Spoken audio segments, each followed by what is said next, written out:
Nigeria is making efforts to revitalize its aircraft maintenance capabilities, and one of the steps taken is the reactivation of the 131 Machine Tool Workshop, 39 years after it was abandoned. The Chief of Air Staff, Air Marshal Sadiq Abubakar, at the inauguration of the facility in Makurdi, believes that repair timeframe for malfunctioning aircraft will be significantly reduced. The Chief of Air Staff, Air Marshal Sadiq Abubakar, arrives the flight line of the Makurdi Tactical Air Command and proceeds to inspect the Guard of Honor mounted by personnel of the Nigerian Air Force. He is here to commission the reactivated 131 Machine Tool Workshop that was last used in 1978 by a Russian consultant, leaving aircraft like this one in a state of disrepair.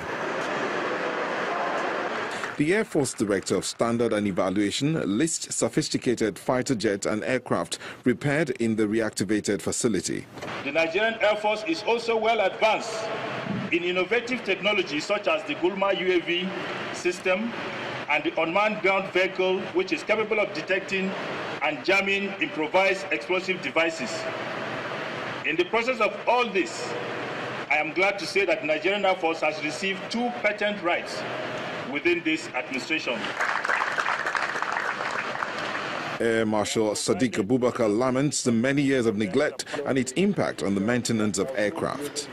However, because the machines were left to decay over the years, the Nigerian Air Force maintenance capabilities and operational effectiveness were partly impeded. The resolve to reactivate the Machine Tools Workshop is not only to demonstrate Nigerian Air Force commitment to add value to maintenance facilities, but it is also in tandem with one of the key drivers of my vision, which is robust logistics support and maintenance culture to sustain platforms and equipment serviceability. And now to the task of the day.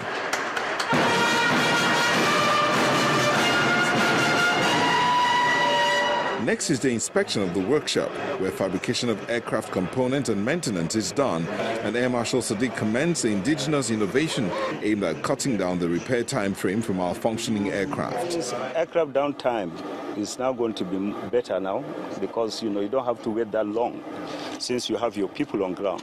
And it also gives you an opportunity, or gives the country the opportunity, to increase the capacity of even those that are in these tertiary institutions. They are now involved. A team is going to Lagos now for a similar thing. And from Lagos, we also have some facilities in Kaduna. So you can see, the long-term, benefits, not only to the Air Force, but indeed to the country. While the Nigerian Air Force celebrates this feat, the federal government has been asked to tap into the indigenous capacity of the academia like this.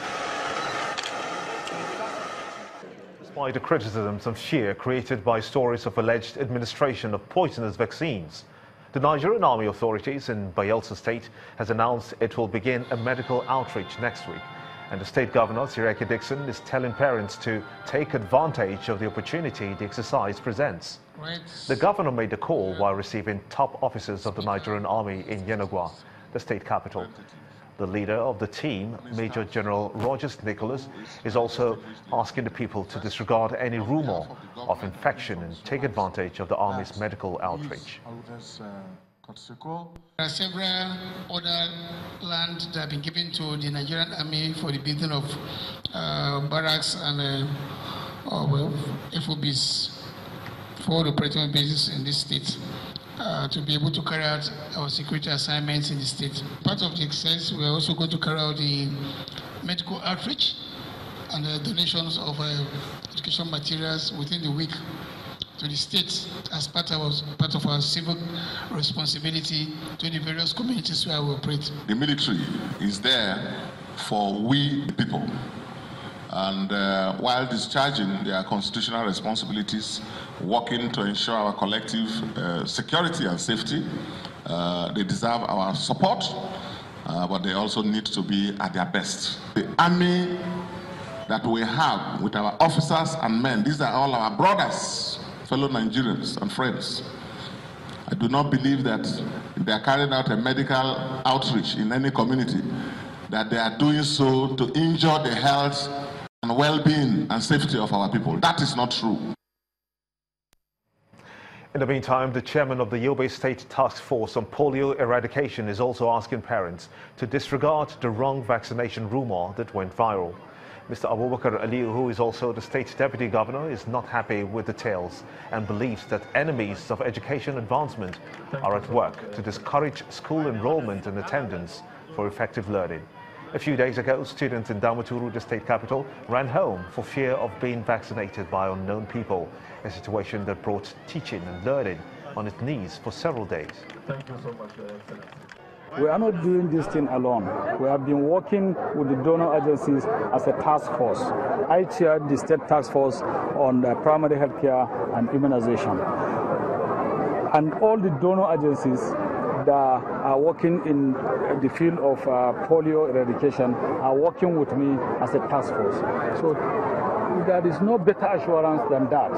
The issue is not only in Yobe, where they are doing this Operation Python dance.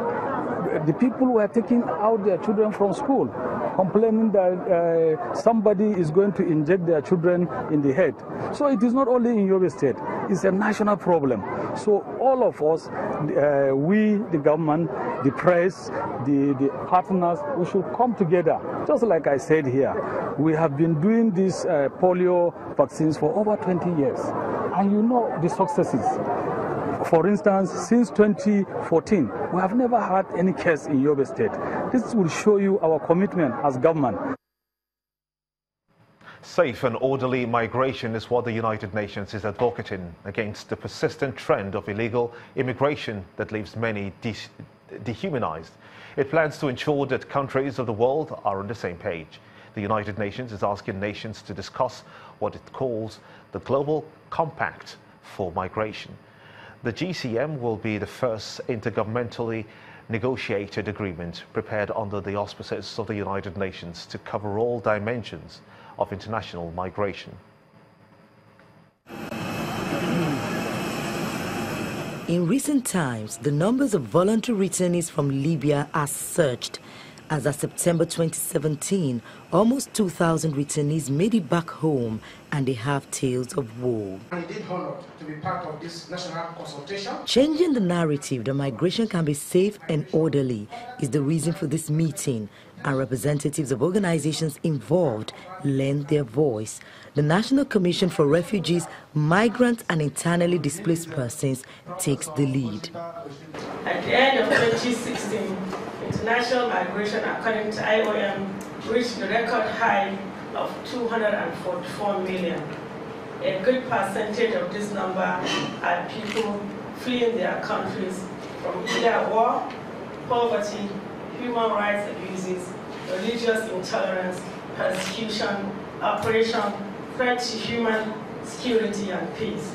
Tackling the challenges of irregular migration will take the commitment of everyone, and that's why the United Nations is asking nations to generate a common position on the Global Compact Migration. It will also provide the opportunities for the government of Nigeria to articulate an acceptable common country position for the development process of GCM by ensuring that everyone speaks with one voice on issues affecting migration in Nigeria. Other parties pledge their support, but still ask that irregular migrants be treated as human beings. She says there is an urgent need, therefore, that state parties should maximize governance and minimize dysfunctional politics. She says where we have failed to prevent forced and irregular migration, migrants must still be treated as human beings with full entitlement of their safety and dignity. Nigerian Immigration Service is also willing to collaborate and contribute to effective border better management of migration. Nigeria shares in the global migration dynamics and plays a significant role in the discourse. So when this document is finally produced, it's expected that this will help guide those who are migrating in and out of the country. Bukola Jo Uketumbi, Channels Television News. It's time now for business news on the News at 10 with Melinda Akinlami.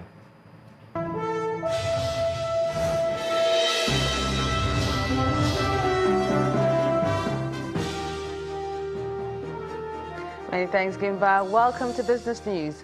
Latest petroleum industry data shows Nigeria's December exports are on track for a big rise amid more loading programs emerging. Loading plans are pending for Brass River, Esquavos, and some other programs.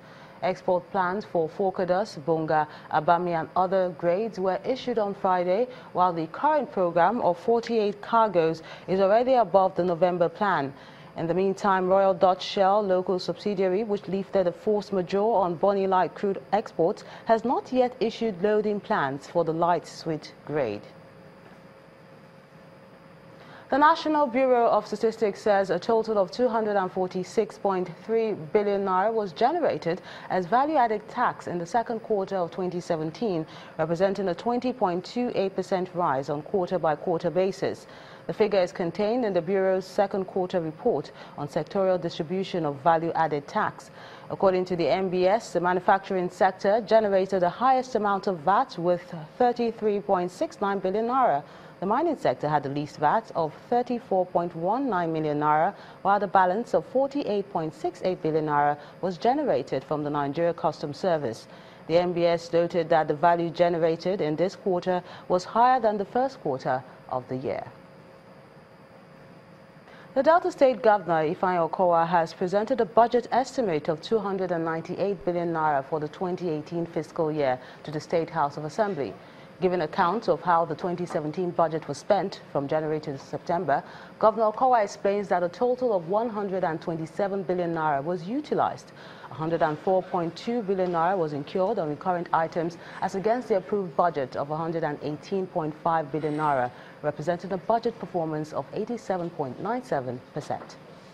We hope that we should be able to improve on that level of percentage. We're giving ourselves a target to enable us to come to work hard.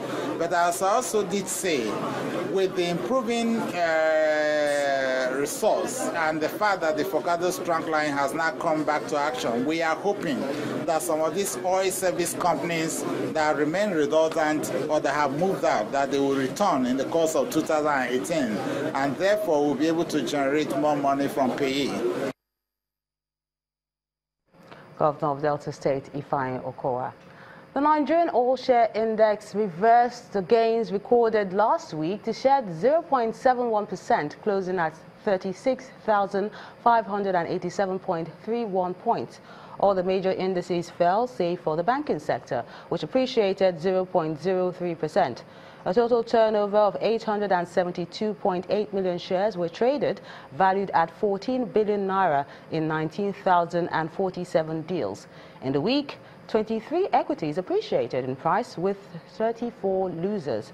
Market analysts say performance will likely reflect reported earnings deviation from investors' appreciation and snippets of profit-taking in value stocks next week. And that's business news. It's back to you, Gimba.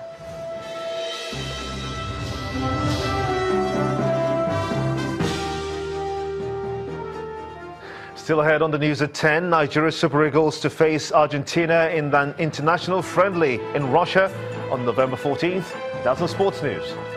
Join us again.